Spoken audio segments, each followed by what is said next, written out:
Kriza që tronditi shtëpinë e Big Brother VIP.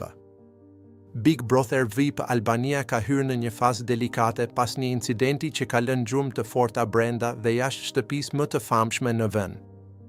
Një debat jashtëpërmes malit dhe Rogertit degradoi në një përplasje fizike të dyshuar në ambientet e banjos, duke ngritur pikpyetje serioze mbi sigurinë, rregullat dhe fatin e banorëve të përfshirë.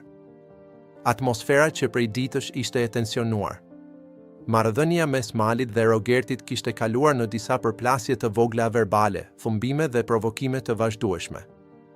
Ajo që dukej si një rivalitet loje me kalimin e kohës mori tone personale.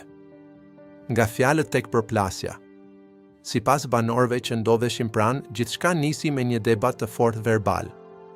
Tonet u ngritën, akuzat u bën më të drejtë për drejta, ndërsa tensioni ishte i dukshëm. Fjalë të forta u shkëmbyen duke prekur jo vetëm lojen, por edhe karakterin dhe integritetin personal.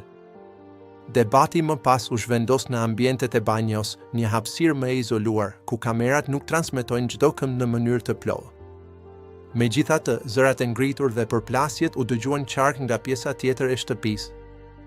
Në kulmin e tensionit, mali dyshohet se ka shtyrë Rogertin, duke bërë që ky i fundit të rrëzohet.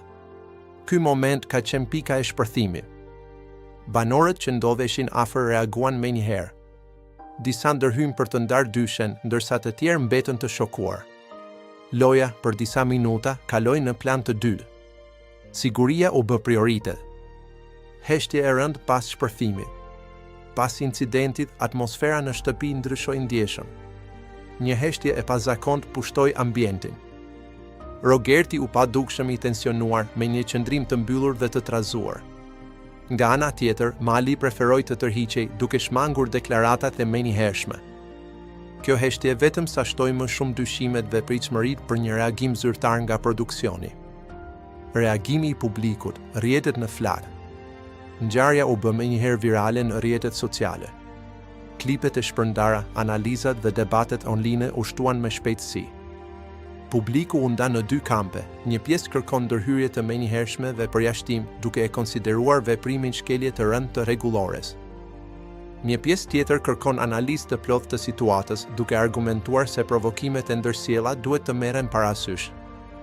Por një fakt mbetet i pakundërshtueshëm. Çdo formë kontakti fizik që kalon kufit e debatit verbal konsiderohet shkelje serioze në këtë forma. A do të vijë zarfi i zi? Historia e këtij formati ka treguar se dhuna fizike është vijë e kuqe.